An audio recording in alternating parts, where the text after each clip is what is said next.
Welcome, welcome, welcome. It's the How to Be an Army of One in Sales show. I am your host, Sales Sensei Joe Marcoux, coming live to you from Lake of the Woods at my cabin. Oh, And hell yeah.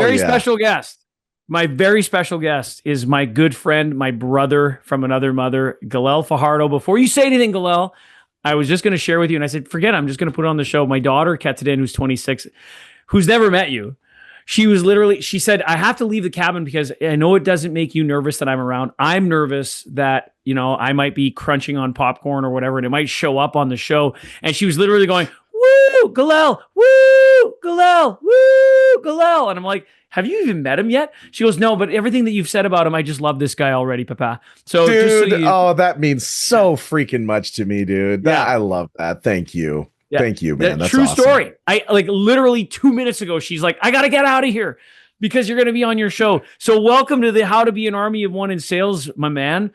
Thank you for having me. It's a pleasure. And now everybody, as you and I both know, everybody, no matter what business you're in, you typically start at the kitchen table or you're in your garage, you've got an idea and you start off as an army of one. That's how you start. Yes. And you and I both know those that are watching and listening, you've heard the words, you got to scale, you've got to grow. And that's not necessarily true in terms of being happy. Oh. There's a friend of mine who's going to be on the show in the future. Her name is Jennifer Brocksterman. She's a nutrition coach, and she had a team of people. And then she figured out, you know what? I'm just happy being a nutrition coach. So what did she do? She raised her prices. She's got fewer clients, lower stress, and now she's living out in the woods, having the time of her life, making an impact for those that can afford the greatness that she has. So let's start with you. How did you start in sales? What was your first ever job in sales? Okay, so my first ever job in sales, I was 7 years old. And were you? No, I'm dead serious, man. I was seven years old, and I was a Boy Scout, and so I was a Cub Scout at 7 years old, right? And I had a subscription to Boys Life magazine. And I remember this. You remember Boys Life? Yeah. Oh so yeah, dude. I was a French Boy Scout. We called them les louveteaux, les castors Boy Scout, castors and louveteaux. Yeah. Anyways, go ahead. Yes. Frenchman. So you're 7 years old, and I'm in the very back of Boys Life magazine, and there is this advertisement that's talking about be able to buy all the stuff that you want and make extra money, from home. And so there's this thing that you fill out to send in, right? Like this little cutout thing. So I send it in and they send me this packet and they're like, congratulations, welcome. You're one of our sales reps basically. And it was meant for kids. And they had, I guess the way they got around labor laws was they had a point system. So after a certain number of points, you would win a certain prize. That was their way for getting around it. And so it was all these little knickknacks, wrapping paper and chocolates and all these different things. And so I said, well, here I go. I guess I'm going to go and start selling stuff because I wanted to get that Nintendo set. So I lived in an apartment complex at the time. And again, how safe is this, right? I mean, this 7-year-old kid knocking on doors, right? So I'm knocking on doors. I got my catalog. I'm full of energy and excitement and enthusiasm. And hi, I'm Galel Fajardo. I'm a local Cub Scout. I was wondering if you would be interested in buying anything from my catalog, right? And it was oh, thanks, but no thanks. We're not interested. Door shut. Door shut. Door. I mean, I must have spent probably realistically an hour knocking on doors. And after about the 20th door that had been shut in my face, I come home with my tail between my legs and I'm like, Mom, nobody would buy from me. And she's like, well, let me take a look at the catalog. And so she takes a look at the catalog and buys wrapping paper that I know that they could neither afford and we didn't need it, but she was trying to help out her son who was a budding entrepreneur. That right there is my first ever experience in sales. Wow. What did you learn from that at 7? What do you think the biggest lesson was for you? Never mind the fact that your mom loved you to bits, which is awesome. What was the sales lesson for you in that, you think? The sales lesson was that I needed to start, instead of talking to strangers, I had to start with people that knew me, because people that knew Mm, me already loved me. They liked me. They loved me. They trusted me. dude, Right. drop the mic right there. This is the problem that a lot of people, when they're an army of one, they expect, they have this massive passion for what they have. They believe in what they have to offer. The problem is that they really don't know who the hell they're selling to. Mm-hmm. And what they need is that first circle. So what's that Yes. first circle that you had at 7? Friends and Mom family. and dad right there. Friends and family. Yeah, man. Yep. Yeah. People that already know, like, and trust you. What do you think the biggest mistake is for somebody who's starting out in business, whether it's online or in a retail store? It doesn't really matter. What do you think their biggest mistake is when they first open the business? When it comes, because you're a marketing expert. Yeah. For those of people that don't know, Galel Fajardo is the marketing sensei of the SOS, the Sales Objection System Dojo. Like, he's literally the man. Every one of our members gush over this man because of his marketing knowledge.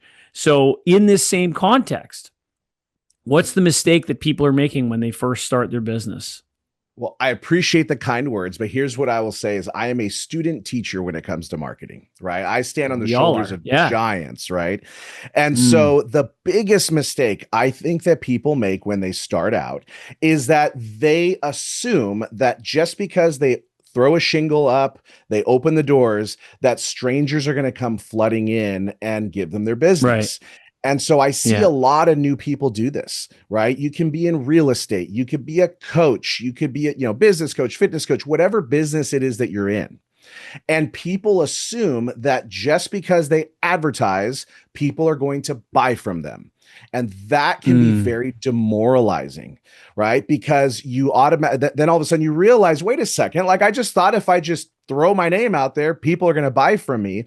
And the fact of the matter is, like, Alex Hormozy has brought this back, right? He's not giving anything brand new that's groundbreaking when it comes to this topic of sales. He says, pull out your phone and send text messages to everybody in your phone. Most people have, I think, an average of like 200 plus contacts. Yeah. If you were to go and tell 200 people that know you, here's my business, here's what I'm launching, are you or anybody that you know needing XYZ outcome? He says you're going to have book calls, right? Yeah. Yeah. Our mutual friend, Craig Ballantyne, told me this 5 years ago. He said, he asked me, he said, Joe, what's your favorite part of the program, your Army of One sales training program? I said, oh, hands down, SOS. Everybody loves SOS, the Sales Objection System. He goes, do a webinar. Go get your list, do a webinar. And I mean, you want to talk about a list?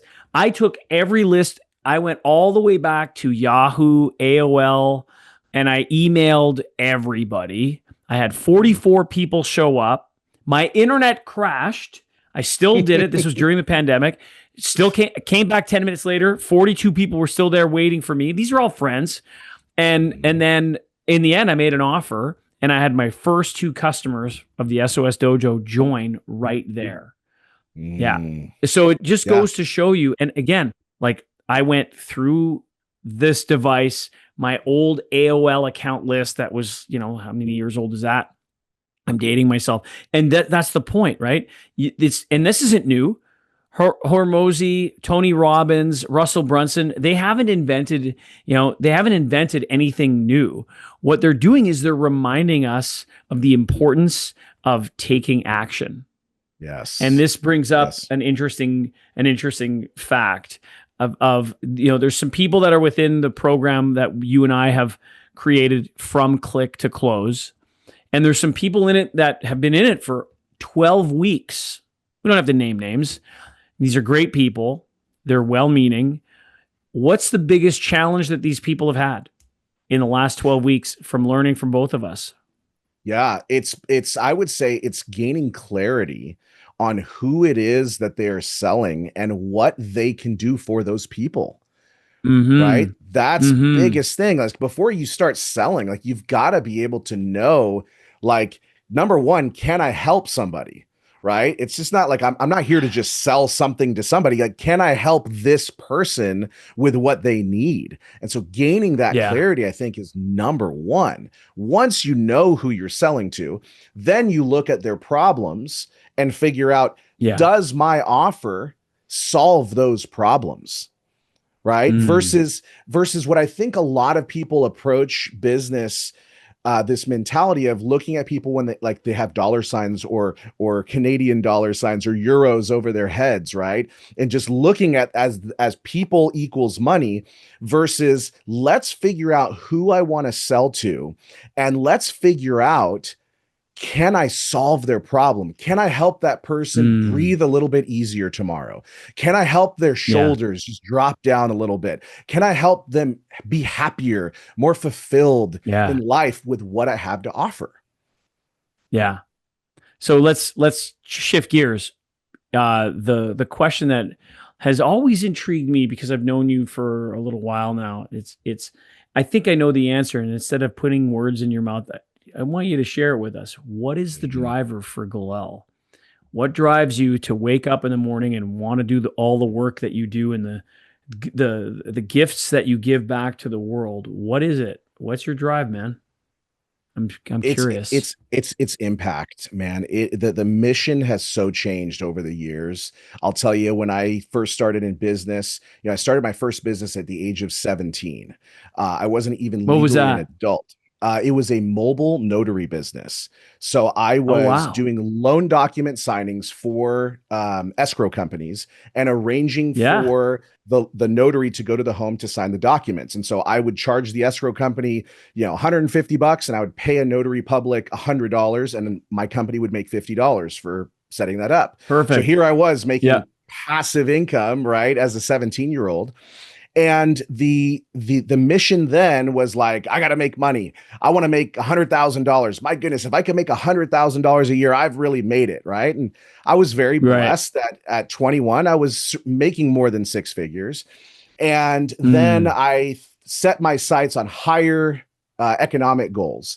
And I would hit those goals. And I realized, like, dude, I just still feel empty inside. Like, I'm just not happy. Like, there's all these, we're Wow. having these cool experiences, but every time I hit this number, I think that there's this like magical feeling that's going to happen where it's like, oh, I made it. And that feeling never came. Mm. That led to Yeah. lot of problems. It led to me being really anxious and depressed and unfulfilled. And so over the year, now I'm 42. I'm still young, right? But I Yep. tell you, Yep. I've lived a lot of life over the past 20 plus years, and the mission has changed. What gets me up in From. the morning is no longer Hmm. the idea of building this seven, eight, nine-figure business, although that is going Right. to Right. happen. It'd be It, nice. it Yeah. yeah, it is impacting the lives of millions of entrepreneurs to help them alleviate stress, alleviate anxiety, alleviate depression, and help them understand there's a better way to do business. That you do not have Mm. to work yourself to death and miss out on your kids' events and ruin your Right. relationships and ruin your physical and mental health to gain those things. You can have it all. You can have a great body, a great marriage, great relationship with your children, a fulfilling life, do all these things and impact your community, as well as generate lots of money, generate Sure. generational wealth. Right. And so for me, Awesome. that's the mission now, is I want to change lives now. So every morning I wake up, it's Good like, for hey, you. God, give me the words, give me the ability to change somebody's life today.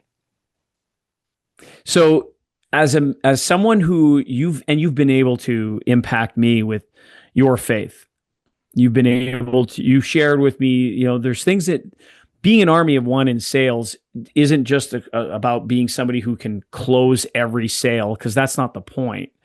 And the fact of the matter is, you're not going to close 100% of the people 100% of the time. Being a man of faith, talk to me about that relationship and how that has helped you be a better salesperson. Yeah. So my relationship with Jesus Christ has been instrumental in driving my thoughts and actions. So what I Mm. mean by that is that it is the accountability coach that I've always wanted to have. And I have accountability coaches, right? You and I have Sure. coaches, Yeah, we all do. but Well, we do. but Yeah. if I identify as a Christian and say I'm going to be a Christian, one of the things that really chaps me is when people are hypocrites.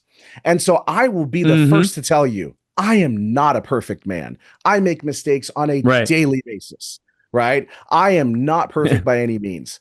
And Sign me up on right, that. I'm part right? of that team. Yeah. Yeah. Yeah. And so for me, my faith keeps me grounded with a set of principles, a set of beliefs that I am to go out and live the way that Jesus did, right? Which was treat people the way you want to be treated. So for me in sales, Yeah. Do one to if others, man. It's really not that absolutely, difficult. It's as far as the rule goes. as far as the rule goes, it's not that difficult, right? But let Yeah. me tell you, Yeah. Joe, where it becomes a challenge is maybe there's too much month at the end of the money and things start getting a little Mm. tight. And maybe you've not Yo. had a sale in a little while, right? And that pressure, that financial pressure begins to increase. That is where we get tested, where it's like, ooh, could I cut corners on this? Could I cut corners on that to make things easier? Could I oversell the outcomes in this thing just to get a sale? Right. And for me, Mm. that is what checks me. It keeps me in check, where it's like, listen, man, you cannot say that you are of this faith, following Jesus and acting completely out of accordance to Yeah. how Jesus would have done business. Right. Right. And so for Right. me, it is a check and balance on my heart, making sure that I am leading with integrity anywhere possible. And when I make a Love it. mistake, I own up to it. And when I fall short, admitting that I made a mistake. And I'll tell you what, the truth shall set you free, right? Like Yeah. just Yeah. there's times early in my career where I owned a mortgage company and, you know, I had maybe forgotten to submit conditions to the bank, right? And this person's waiting Mm. on something and I'd forgot to submit it and it cost us maybe a 2-day delay. And I would tell the little white lie like, "Oh yeah, the bank's just taking extra time to process this or whatever." And I tell you what, Oh, that eats up at you enough. Like you tell sure. enough of these little lies over time, it just makes you feel gross. And so I You know, finally had a shift this and I is was like, huge. I'm just going to tell Huge. people like, hey, you know what? I screwed up. I forgot did not submit the conditions on time. I will correct that mistake right now. My apologies for the extra delay. It's on me, you know, and that It's a changed so huge much. deal. Galel, it's a huge deal. It's and there's techniques of apologizing that, for example, let's say you run late for a meeting and you know Mhm. the proverbial shit will hit the fan at times where it's like, you know what? Traffic, there might be a crisis at home or whatever. And it's like, so you Mhm. show up at the meeting and you might be a minute, you might be 5 minutes late. And the thing to do at that point is instead of saying, I'm so sorry for being late, in that context, it's folks, thanks for your patience. Yep.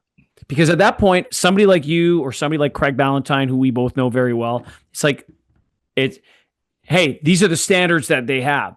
And so Mhm. thanks for your patience.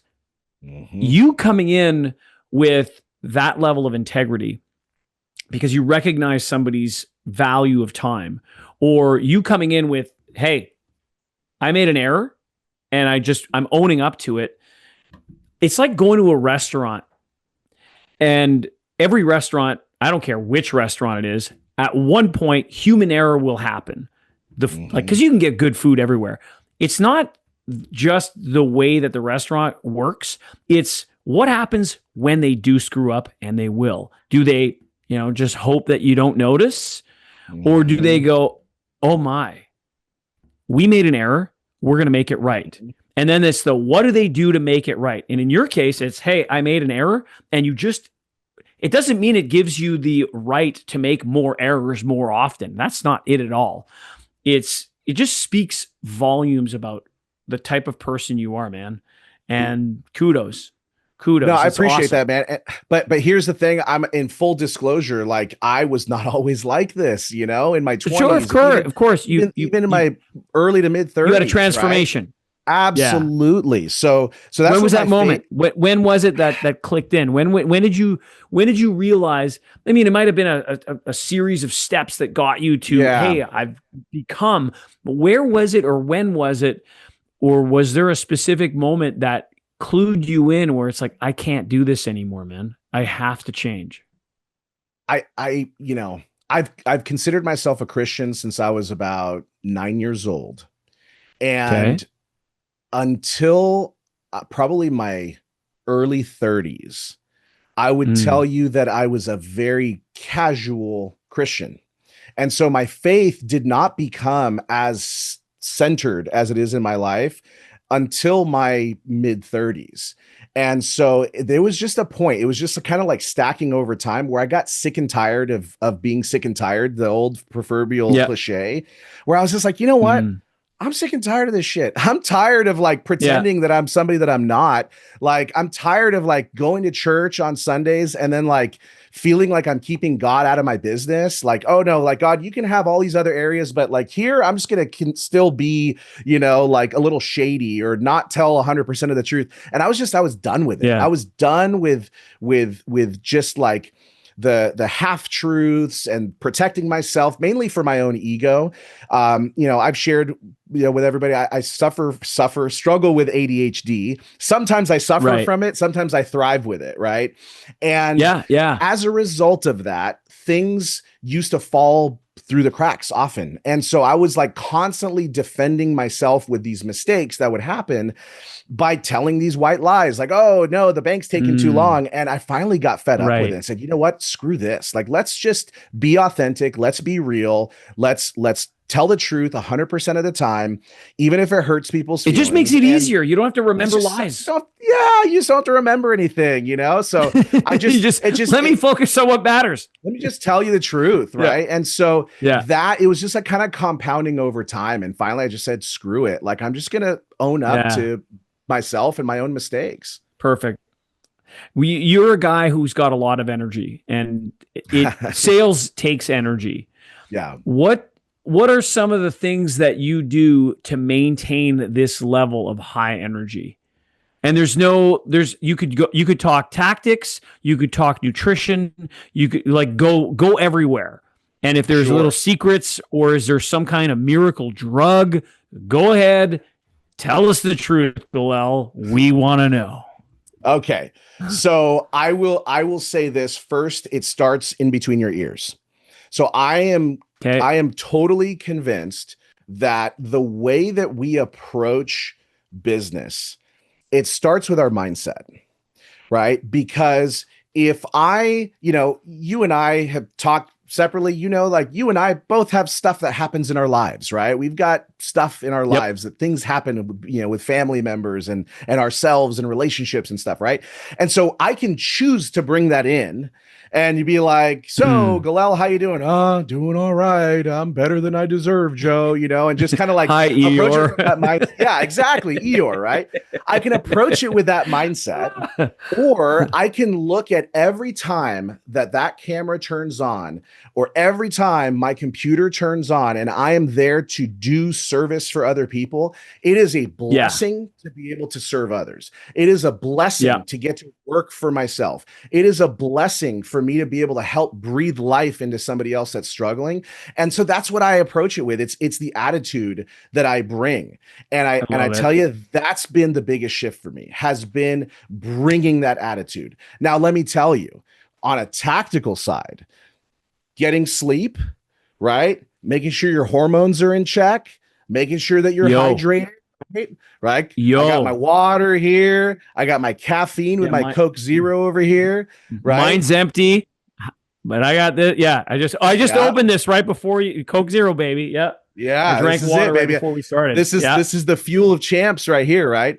And so like there's Coffees for closers. coffees for closers. That's right. Put that coffee down. Um, and so there's a whole generation, by the way, Bonus who's points watching for this going, anybody who makes a comment and tells us what movie that's yeah, from. Go what ahead. movie's that from? Exactly. But those tactical things, what you fuel your body with matters. What you fuel your mind with matters. And Oh, so this is the absolutely. importance of like making sure that you're prepared for the game. right? Like Yeah. I would not I could take a basketball player, professional basketball player, and throw them into a professional baseball game, and they would absolutely fail. Why? Because they are not prepared for the game. And so for That's me, it. part of my preparation as a coach and as a mentor to other people is to be prepared for the game. Be prepared Mm. mentally, be prepared physically, right? And so for me, like I'll be really transparent here today. We're filming this on July 15th. Last night I did not sleep very well at all. And Mm. so I could have like said, "Oh man, I'm just going to write this day off." It's like, no. It's like, okay, your energy might not be there. What do? You got to get yourself Do your hyped up, best. do your best, Yep. right? I'm standing up. That's We it. got the lights on. We're fired up. We're ready to go. And so your attitude Love it. really dictates so much about it. Love it. What's a story that you could share with us about what I like to call a sales fail? Like we've all had them, and you can look back on it now and you can laugh. At the time, it might not have been funny. Now you can go, okay, let me share you this. And then it's a good lesson in it, and maybe a couple of giggles. So I'm trying to think of like an exact fail, but I will give like kind of like a blanket like couple years of me being in business, and this in general was a sales fail, was the 2 years that I spent working in the network marketing industry. Because in the network marketing industry, it's all about, like, a lot of it is about recruiting new representatives to your teams with the promises that they're going to be able to generate all this income. And so Yep. the problem was I wasn't making the income, and I was trying to attract people. And so I kind of portrayed, not kind of, I portrayed that I was more successful than I was, because the more people I recruited, the faster I was going to elevate to the next pin status, right? And so Mm. for me, Sounds it like was this. Instagram, Oh man, yes. It's literally like social right? media personified, right? Like you're just like Yeah. everything Yeah. looks great when things aren't great, right? Yeah. And so it was Exactly. this great lesson for me in authenticity, that I learned that when I stopped putting pressure on the money and the status, and I was just bringing my authentic self, everything just felt so Yeah. much better and so much easier, which is why I love being a coach. Some people are going to love me and want to work with me. Some people aren't going to like Yep. me and not going to want to work with me. And that's okay, because if they That's need totally resources, okay. I'll send them to somebody else who maybe can help them Yo. better. Right. Yeah. And so for Yeah. me, that sales fail was those 2 years of network marketing where I looked at people like they had dollar signs over their heads because it was going to elevate my pin Mm. status. And that is just a Oh, yeah. gross way of doing business. Yeah. Wow. That's tough. That's tough. I'll share one that I don't think I've shared with people before. I was in my early 20s. I had my own exercise equipment retail store. A couple came in. She must have been in her late 30s, and I'll just call, keeping in mind, exercise equipment retail store. I was young. Mhm. It's not even, it wasn't funny because I was so embarrassed. I made the assumption. Let's just remember, making an assumption is the mother of all screw ups. This woman had a she had the baby bump, or so I thought. Oh no, I'm already embarrassed for you. Dude. Oh no. And it was a big bump. Like it was like it was a basketball. It like she looked absolutely pregnant. She looked like she was like 7 months or 8 months. Like, and it was like, wow. And so I asked her the worst question ever. Oh, When are you due? When you do? I knew it. I knew it. I knew it. Dude. Oh, dude. I was 22, like just wet behind the ears. Like, at 54, I still think of it now, and my skin crawls. It's just so awful. So for all of you that are watching or listening, we've all made these types of errors. And if you can walk away from this podcast with any lesson, it's always ask a question that 100% is going to get you the guaranteed right answer. Yeah.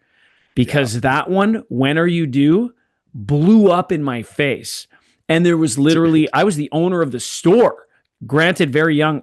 There was nothing I could do. I immediately, when she said, I'm not pregnant, all I did was, I'm going to go get you someone else who's going to be able to help you. Cause I was done. Like there was, they left. They didn't even deal with us as a company. It was totally my fault. Very embarrassing. The lesson, Ooh, don't make assumptions and just follow the business template that you have. Yes, you want to build yes. rapport.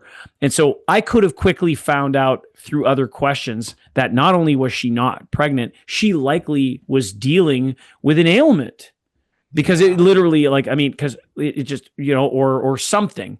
And I could have Yeah. helped her as opposed to, attempting to build rapport. So what for you is speaking of rapport, because it's a sales show, and Yeah. I'm going to be bouncing between topics. What's rapport building question that you like to ask people? So it depends on the context. Okay. Okay. So it Yeah. depends on the context. And so what I will typically do, like if I am meeting somebody who's like trying to see if like maybe some type of business relationship would make sense for us, right? I like to learn about their background. Like, how did you start doing what you're doing? And I just Okay. like that usually opens up a conversation about like, is this person mission driven? Are they money driven? Are they significance driven? Like what is it? Right. So I'm Yeah. always Impact for curious. you, right? Yeah. Yeah. Because also selfishly, I'm hoping they're going to ask me the same question. Because Mm, when people learn about why I got into coaching, it gives me the chance to like they open the door for me to like open up and tell them right. my rough past. And Your that story. really helps to kind of form some connection for people to see if I can actually help them. Because I'll tell you, Joe, like I am younger than most of the executive coaches that are out there in the United States. Like Yep. most Yep. executive coaches, they've got gray hair and they're older and they seemingly have more experience, right? But so Seemingly. so And then yet. seemingly. And the thing that I'm trying to let people know is like I may only be 42, but I have 50 years worth of experience in those, Sure. 20 plus years I've been an entrepreneur. And so Right. for me, it's finding out why are you doing what you're doing? Because that will tell me a lot about people. It'll tell me so much. Mm-hmm. And then from there, that sparks up all kinds of conversation. Sure. What's one of the things that you're most proud of in your sales career? And I'm talking about like you did something that was sales related that built something, because without sales you don't build. Without sales you don't put money on the table for your family. Without sales, a lot of people put such a negative spin on sales, and yet let's face it, people, if you're not selling, you're not putting bread on the table. Every one of us, you could have a government job. The government has to sell people on paying their taxes. Like it's got to get done, like it or not. So in the world of entrepreneurship, you've got to, in this place of capitalism, we need to be able to sell, to be able to grow, and to be able to continue to make an impact. So where was it, or what was it in your extensive past? Give us an example of what you did that you could look back on and go, man, I'm really proud of that particular accomplishment. Yeah, so I mean, I've been blessed that there's been many, but one that comes to mind. So I'll give you a couple examples. I'll give you an example from Do it. my Yeah. past life in the mortgage industry, and then one from coaching. Okay. So from my past life Okay. in the mortgage industry, I had a client. It was a married couple who they were bogged down deep in debt. And there was a shift that took place in my mortgage career where I decided I was no longer going to be a mortgage loan originator. I was going to be a mortgage advisor. And I was going to look Okay. at your mortgage like a financial tool. And I was going to really start looking at all kinds of ways that we could use a mortgage to help you accomplish financial goals. And so there was this particular client who was bogged down in debt, and they were like, what do we do about X, Y, and Z? They had a tax debt, they had credit card debt from past mistakes, before, and they were weighing on them $1,800 a month in revolving debt. And so I managed to put in extra work that I wasn't doing before I had this shift. I put in extra work to get strategic as to how we could help these people out, came up with a plan, and ended up saving them $1,800 a month, and then connected them with an investment advisor who was able to help put that into a conservative investment to help them grow and be in better financial footing. And that was the first time, I think, in my professional career where I was like, dude, you literally helped change somebody's life. $1,800 a month is not it's a lot of amount of money. Ton of money. No, it's not. Right? It's a lot of money. And ton of money. And so that was where I said, man, I literally have the ability to help change people's lives with what I'm doing. And it just helped put a little extra pep in my step that I'm not just out there writing loans, but I'm actually able to help other people. Some similar situations, like with some of my coaching clients, I have a gentleman who I coached a couple years ago who was like, Galel, I hate my job. I hate my business. I want to just sell my business, get rid of it. I'm not happy going into the office anymore. I want to sell this thing. And so after some probing, I found out actually he did like what he was doing. There was just a lot of aspects of what he was doing that he didn't enjoy. And so I kind of asked him hey, listen, if we could help you structure your business so that you're only doing the things that you want to do and offloading the other things, would that be a situation where you might see yourself working there a little longer? He sent me a text message about 6 months ago, and he said, Galel, just so you know, I'm happier than I've ever been. My marriage is better than it's ever been. I'm having more fun with my boys. My business has doubled in size, and I'm completely thriving now as a result of your coaching. Thank you, thank you, thank you. Awesome. That's everything. To have that type of impact, that's everything.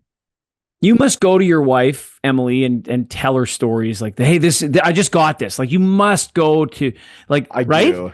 Yeah. Yeah. I'll go to Shauna when something awesome happens. Sweets, I got to tell you this. This is, and it's just, and you beam.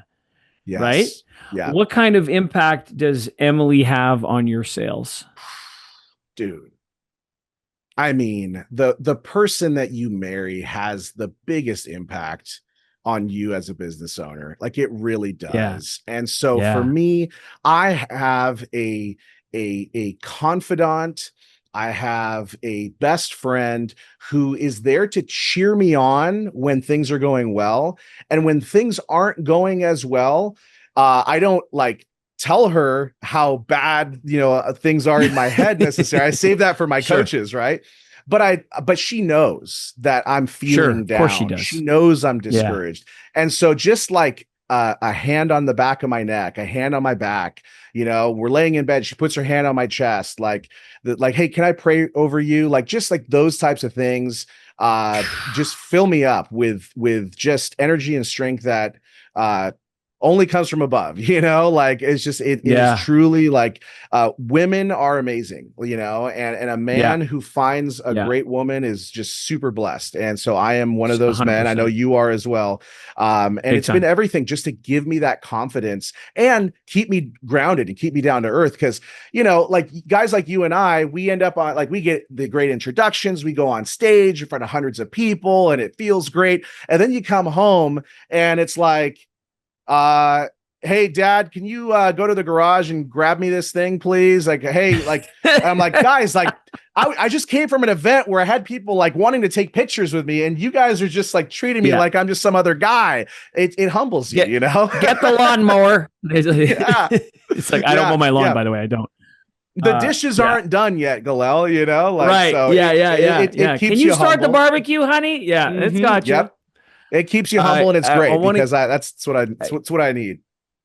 You've been someone who has had an impact on my relationship with my wife. You're aware when things were going really challenging times have recently passed, and you gave me a piece of advice that has since made a positive impact for Shauna and I. So not only as a coach and someone who has can always give advice from the heart.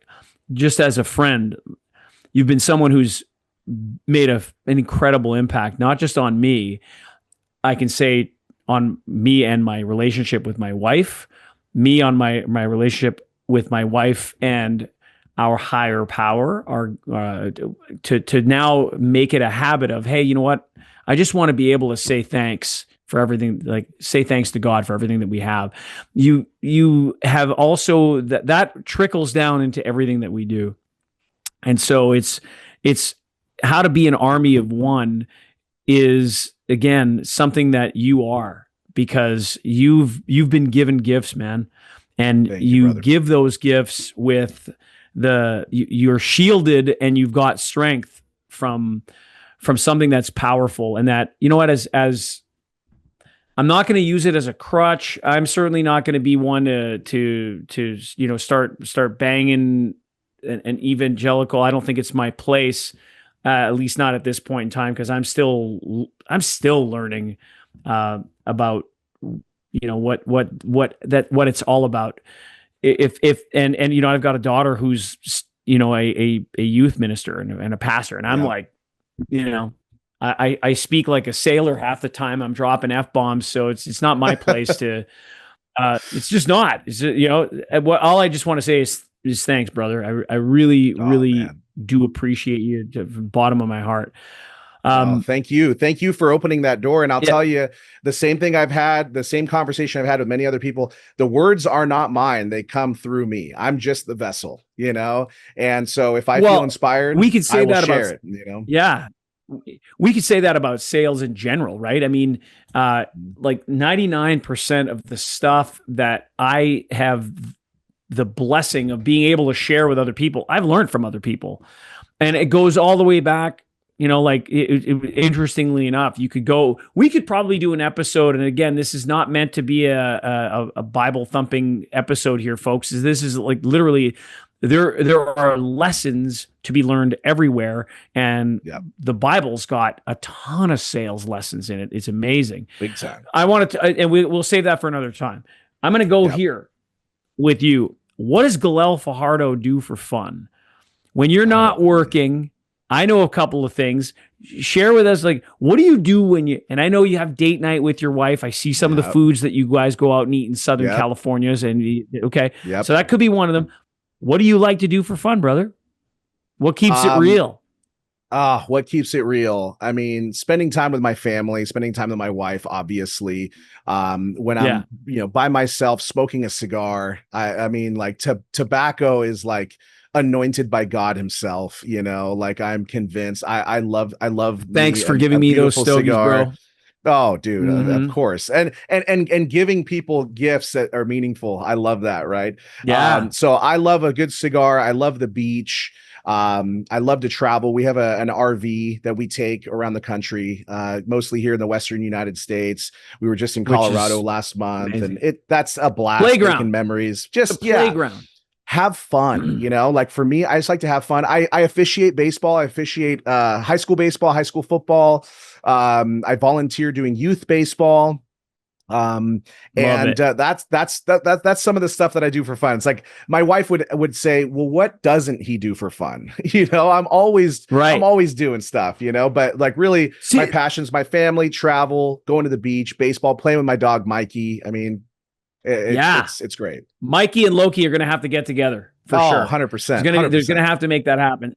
When you think of sales and you think of the word fun, in your mind and in your heart, do they go together?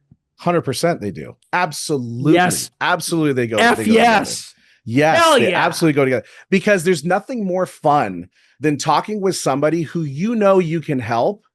Yes. And saying like, hey, this solution that you've been looking for, I have that solution. Here's how it works. Let's get rolling. You're chuckling, you're laughing. There was one of the things that we used to say in retail is that if they're laughing, they're buying. Like, that if their people are laughing, then eventually you're going to hear the till ringing. And that wasn't, you didn't need to be a stand-up comic to be able to, like, you're just having fun. And sometimes if you had a joke that worked, you could reuse the same joke. And then there's some of my staff members that I eventually had to let go. Hey, he's telling the same joke again. It's like, dude, it's working. It's making, like Kevin Hart says the same joke again and again and again and again and again to get, like, that's the point. And so for anybody who doesn't think scripts don't work, of course they work, and you can have fun with it because the delivery of it only gets better and better. So today I got to share with it, and we're going to leave with this. Today we had our open Q&A call, Sales RX. I was hosting it, having a blast. And it was a very intimate call. And on the call, there was a book publisher, Jody Dyer, who you know, and we were doing a rep or two on negotiation of what happens when somebody says, what kind of deal can you give me? We're going over this process, and there's people that are listening. And at the same time as she's going through this, this is so awesome. She goes, "Oh my God, there's a bear."